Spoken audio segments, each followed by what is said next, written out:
तो hello viewers, स्वागत है आपका आपके प्यारे से YouTube channel A to Z education Adda में। तो दोस्तों, जैसा कि आप सबका सीटेट जुलाई का एग्ज़ाम जुलाई में होने वाला है और जिसके लिए हम लोग ने सब्जेक्ट वाइज 30 क्वेश्चन पर डिस्कशन कर रहे थे। और आज की इस वीडियो में हम आपके लिए ईवीएस यानी पर्यावरण अध्ययन पर 30 क्वेश्चन पर चर्चा करेंगे, जो कि आपका सीरीज़ 2 होने वाला है।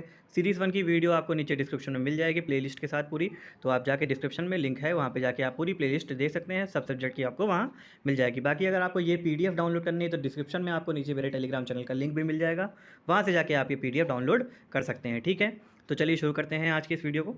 तो जैसा कि आप अपनी स्क्रीन पर देख सकते हैं, पहला क्वेश्चन आपसे पूछ रहा है कि भारत में बिहार के संक्षेप जम्मू कश्मीर और गोवा की स्थिति क्या है। ठीक है, तो यहाँ पे पूछा जा रहा है कि जो आप बिहार के संक्षेप में जो आपका जम्मू कश्मीर और गोवा है उसकी स्थिति क्या है। तो उसकी स्थिति अगर हम लोग जाने तो उसकी स्थिति आपका हो जाएगा उत्तर पश्चिम और दक्षिण पश्चिम, यानी ऑप्शन नंबर सी इसका करेक्ट आंसर होगा। तो जो आपकी जम्मू कश्मीर और गोवा की स्थिति वो आपकी है उत्तर पश्चिम और दक्षिण पश्चिम, आपकी उसकी स्थिति बताई गई है। ठीक है, नेक्स्ट क्वेश्चन की ओर चलते हैं। नेक्स्ट क्वेश्चन आपसे पूछ रहा है कि वाष्पीकरण की प्रक्रिया निम्नलिखित में से किस स्थिति में सबसे धीमे होगी। ठीक है, क्या पूछा जा रहा है कि वाष्पीकरण यानी जो इवापोरेशन की प्रोसेस है वो सबसे ज़्यादा किस स्थिति में धीरे होती है। तो इसका जो आंसर हो जाएगा वो आपका हो जाएगा यहाँ पे ऑप्शन नंबर डी, यानी सतह क्षेत्र और तापमान दोनों में कमी। इस स्थिति में आपका वाष्पीकरण की प्रक्रिया सबसे धीमे होती है। ठीक है, नेक्स्ट क्वेश्चन की ओर चलते हैं। क्वेश्चन नंबर 3 आपसे पूछ रहा है कि स्थानों, दूरियों और दिशाओं की संक्षेप स्थिति को समझने की क्षमता है। तो संक्षेप स्थानों, दूरियों और दिशाओं की स्थिति को समझने के लिए आपको किस चीज़ की ज़रूरत पड़ती है? आपको ज़रूरत पड़ती है चित्रण कौशल यानी mapping skill. Option number B इसका करेक्ट आंसर होगा। ठीक है, नेक्स्ट क्वेश्चन देखते हैं। क्वेश्चन नंबर 4 आपसे पूछ रहा है किस राष्ट्रीय पाठ्य चर्चा फ्रेमवर्क एनसीएफ ने प्राथमिक स्तर पर एक एकीकृत पाठ्य चर्चा क्षेत्र के रूप में पढ़ाने जाने के लिए पर्यावरण अध्ययन की सिफारिश की थी। तो इसका जो आंसर होगा वो आपका होगा ऑप्शन नंबर सी, यानी एनसीएफ 2000। ठीक है, ठीक है, इसके अंतर्गत यहाँ पे इसकी सिफारिश की गई थी। ठीक है, ऑप्शन नंबर सी इसका करेक्ट आंसर होगा। ठीक, नेक्स्ट क्वेश्चन की ओर चलते हैं हम लोग। क्वेश्चन नंबर 5 आपसे पूछ रहा है कि भारत में किस क्षेत्र में स्थानांतरित खेती करने का रिवाज है। तो क्या पूछा जा रहा है, जो आपकी स्थानांतरित यानी शिफ्टिंग कल्टीवेशन जो आपका होता है वो यहाँ पे किस क्षेत्र में किया जाता है भारत में। तो इसका जो आंसर होगा वो आपका होगा ऑप्शन नंबर ए, यानी उत्तर पूर्वी क्षेत्र में इसकी खेती का ज़्यादा रिवाज है। ठीक है, नेक्स्ट क्वेश्चन की ओर चलते हैं। आपका नेक्स्ट क्वेश्चन आपसे पूछ रहा है कि नदी बांधों से उत्पन्न जल विद्युत के लिए निम्नलिखित में से कौन सा कथन सत्य नहीं है। क्या पूछा जा रहा है कि नदी बांधों के उत्पन्न में जल विद्युत के लिए कौन सा निम्नलिखित में से कथन सही नहीं है। ठीक है, तो जो कथन इसमें सही नहीं वो आपका है ऑप्शन नंबर ए, यानी बांध टिकाऊ विकास को प्रोत्साहित करते हैं। ठीक है, क्या बांध टिकाऊ विकास को प्रोत्साहित करते हैं, ये कथन एकदम गलत है। ठीक है, बाकी सब यहाँ पे आपके कथन सही है। ठीक है, नेक्स्ट क्वेश्चन की ओर चलते हैं। नेक्स्ट क्वेश्चन आपसे पूछ रहा है कि निम्नलिखित में से कौन सी ग्रीन हाउस गैसें हैं। ठीक है, तो पूछा जा रहा है कि कौन से इसमें ग्रीन हाउस गैस है। तो इसका जो आंसर होगा वो आपका हो जाएगा ऑप्शन नंबर बी, यानी मीथेन आपकी एक ग्रीन हाउस गैस मानी जाती है। ठीक है, नेक्स्ट क्वेश्चन की ओर देखते हैं हम। क्वेश्चन नंबर 8 आपसे पूछ रहा है कि भारत में ठंडे रेगिस्तान मानसून से प्रभावित क्यों नहीं होते हैं। तो इसका जो आंसर होगा वो आपका हो जाएगा ऑप्शन नंबर बी इसका करेक्ट आंसर होगा, क्योंकि ठंडे रेगिस्तान हिमालय की वृत्ति छाया में होते हैं। ठीक है, जो ठंडे रेगिस्तान होते हैं वो आपकी हिमालय की वृत्ति की छाया में पाए जाते हैं, जिसकी वजह से उन पर गर्म गर्मियों का और बेहद ठंडी गर्मियों का ठीक है नहीं असर पड़ता है। नेक्स्ट क्वेश्चन आपका देख लेते हैं। नेक्स्ट क्वेश्चन आपसे पूछ रहा है कि ताजमहल के पीले होने के लिए निम्नलिखित में से कौन सा जिम्मेदार है।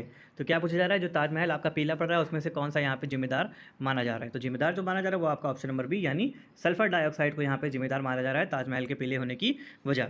ठीक है, नेक्स्ट क्वेश्चन आपका देख लेते हैं। नेक्स्ट क्वेश्चन आपका पूछ रहा है कि गोलकोंडा किला किसने बनाया था। ठीक है, क्या पूछा जा रहा है, गोलकोंडा किला किसने बनवाया।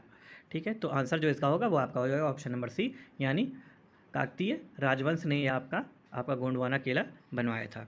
ठीक है, नेक्स्ट क्वेश्चन की ओर चलते हैं। नेक्स्ट क्वेश्चन आपसे पूछ रहा है कि घनत्व और 3 ml आयतन वाले किसी वस्तु का द्रव्यमान क्या होगा।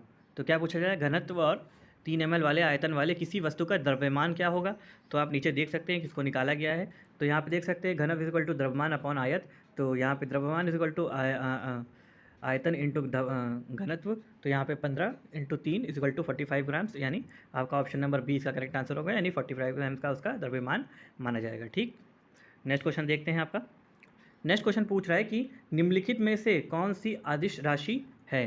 क्या पूछा जा रहा है, निम्नलिखित में से कौन सी अदिश राशि है। तो इसका जो आंसर हो जाएगा वो आपका ऑप्शन नंबर है, यानी द्रव्यमान एक अदिश राशि मानी जाती है। ठीक है, मास। नेक्स्ट क्वेश्चन आपका है, प्रकाश किरण गुजर नहीं सकती कहलाती है एक ऐसी वस्तु जिससे कोई प्रकाश किरण नहीं गुजर सकती, वो क्या है, वो क्या कहलाती है। तो वो जो आपकी जो कहलाती है वो आती है अपारदर्शी। ठीक है, ऑप्शन नंबर ए इसका करेक्ट आंसर होगा, अपारदर्शी, जिससे आपकी कोई किरण गुजर नहीं सकती। ठीक है, तो नेक्स्ट क्वेश्चन आपसे पूछा जा रहा है कि पृथ्वी की सतह पर किसी वस्तु का भार क्या होगा जिसका द्रव्यमान चंद्रमा की सतह पर 10 किलो है। ठीक है, तो यहाँ पे आपके 4 ऑप्शन दिए हुए हैं। तो इसका आंसर मैं नहीं दोस्तों, आप मुझे नीचे कमेंट बॉक्स में कमेंट करके दीजिएगा। तो देखते हैं कौन कौन इसका जवाब देता है। ठीक है, चलते हैं अपने नेक्स्ट क्वेश्चन की ओर। तो नेक्स्ट क्वेश्चन आपसे पूछ रहा है कि एक विलय का विघटन दर डैश पर निर्भर होता है। तो किस पर निर्भर होता है एक विलय का विघटन दर, तो आपका वो होता है सतह क्षेत्र यानी सरफेस एरिया पर निर्भर करता है। ठीक है, नेक्स्ट क्वेश्चन की ओर चलते हैं। आपका क्वेश्चन नंबर 16 क्या पूछ रहा है कि सुषमा चाहती है कि उसके छात्रों को पेड़ों के संरक्षण के लिए संवेदनशील बनाया जाए, निम्नलिखित में से कौन सी ऐसा करने के लिए सबसे उपयुक्त रणनीति होगी। ठीक है, तो सबसे उपयुक्त रणनीति जो होगी वो आपकी होगी ऑप्शन नंबर डी, यानी बच्चों को एक पौधों को अपनाने और पोषित करने में मदद करना। ठीक है, यह आपकी से एक रणनीति मानी जाती है। ठीक है, नेक्स्ट क्वेश्चन देख लेते हैं आपका। नेक्स्ट क्वेश्चन आपका है, अभय ने अपने छात्रों से उन बीमारियों पर समूह में एक सर्वेक्षण करने के लिए कहा जिससे उनके पड़ोस के लोग पीड़ित थे। ठीक है, पाठ्य पुस्तक में सर्वेक्षण का उल्लेख नहीं किया गया है। इस शिक्षण अधिगम की रणनीति के लिए कौन सा विकल्प प्रासंगिक नहीं है। तो यहाँ क्या पूछा जा रहा है, इस रणनीति के लिए कौन सा विकल्प प्रासंगिक नहीं है पूछा जा रहा है। ठीक है, तो इसका जो आंसर हो जाएगा वो आपका हो जाएगा ऑप्शन नंबर डी, यानी इससे समुदाय को उन बीमारियों को समझने में मदद मिली जिससे वह पीड़ित थे। ठीक है, नेक्स्ट क्वेश्चन की ओर चलते हैं। नेक्स्ट क्वेश्चन आपसे पूछ रहा है कि आपातकालीन परिस्थितियों के बारे में बात करने के लिए प्रिया ने बच्चों के अनुभव पूछे जब उन्हें कभी आपात स्थिति का सामना करना पड़ा। बच्चों ने आग, बिजली और बिजली के झटके और सड़क दुर्घटनाओं के साथ अपने अपने अनुभव सुनाए। ठीक है, उन्होंने प्रश्न पूछे, उनकी मौजूदा समझ का आकलन किया और समाचार पत्रों से सड़क सुरक्षा विज्ञापन जैसे संसाधनों का उपयोग करके सुरक्षा पहलुओं पर चर्चा की और क्रमशः आग और बिजली के झटके पर सुरक्षा दिशा निर्देशों पर चर्चा के लिए एलपीजी और इलेक्ट्रिक बिल का इस्तेमाल किया। ठीक है, प्रिया द्वारा अपनाया गया सबसे उपयुक्त दृष्टिकोण कौन सा था। ठीक है, तो क्या पूछा गया है कि यहाँ पे जो प्रिया है जो बच्चों को सिखा रही थी उसके द्वारा उपयुक्त दृष्टिकोण कौन सा था। तो जो उपयुक्त दृष्टिकोण था वह था आपका ऑप्शन नंबर सी, यानी अन्वेषण दृष्टिकोण। ठीक है, अन्वेषण दृष्टिकोण। ठीक है, नेक्स्ट क्वेश्चन की ओर चलते हैं। नेक्स्ट क्वेश्चन आपसे पूछ रहा है कि समुदाय एक महत्वपूर्ण शिक्षण और अधिगम संसाधन है क्योंकि ये वास्तविक परिस्थिति में सीखने का अवसर प्रदान करता है, इसलिए ये एक महत्वपूर्ण अधिगम माना जाता है। ठीक है, नेक्स्ट क्वेश्चन देखते हैं। आपका क्वेश्चन नंबर 20 ये पूछ रहा है कि ईवीएस शिक्षण अधिगम में कक्षा में प्राप्त अधिगम को विद्यालय के बाहर के जीवन से जोड़ने और इससे समृद्ध करने का तात्पर्य है। तो इसे समृद्ध करने का तात्पर्य क्या है। तो इसका जो आंसर हो जाएगा वो आपका हो जाएगा ऑप्शन नंबर ए, यानी पाठ्य पुस्तकों से बाहर जाना। ठीक है, पाठ्य पुस्तकों से बाहर जाना। नेक्स्ट क्वेश्चन आपका पूछ रहा है कि कक्षा 3 के छात्रों को रमा ने सिखाया कि पिता, माँ और उनके बच्चे एकल परिवार का गठन करते हैं और दादा दादी एवं अन्य रिश्तेदार साथ रहते हैं, तो यह एक विस्तारित परिवार है। आप इसके बारे में क्या सोचते हैं। ठीक है, तो इसमें अपना माना जा रहा है कि मैं इसके बारे में क्या सोच रहा हूँ। तो इसका जो आंसर हो जाएगा वो आपका हो जाएगा ऑप्शन नंबर सी, यानी शिक्षण अधिगम दृष्टिकोण समावेशी नहीं है। ठीक है, क्या शिक्षण अधिगम दृष्टिकोण समावेशी नहीं है। ठीक है, नेक्स्ट क्वेश्चन की ओर चलते हैं। नेक्स्ट क्वेश्चन आपका पूछ रहा है क्वेश्चन नंबर 22 कि निम्नलिखित में से कौन सी ईवीएस कक्षा में गतिविधि है या गतिविधियां हैं। तो इसमें से कौन सी ऐसी गतिविधि है जो ईवीएस कक्षा में कराई जाती है। तो जिसका जो आंसर होगा वो आपका होगा ऑल ऑफ दी अबव, यानी ये सारी, यानी चित्रण सीखना, भ्रमण और श्याम पट का उपयोग, ये तीनों चीज़ें कराई जाती हैं। तो ये तीनों चीज़ें होंगी, यानी ऑप्शन नंबर डी उपयुक्त सभी का यहाँ पे करवाया जाता है। ठीक है, नेक्स्ट क्वेश्चन की ओर चलते हैं।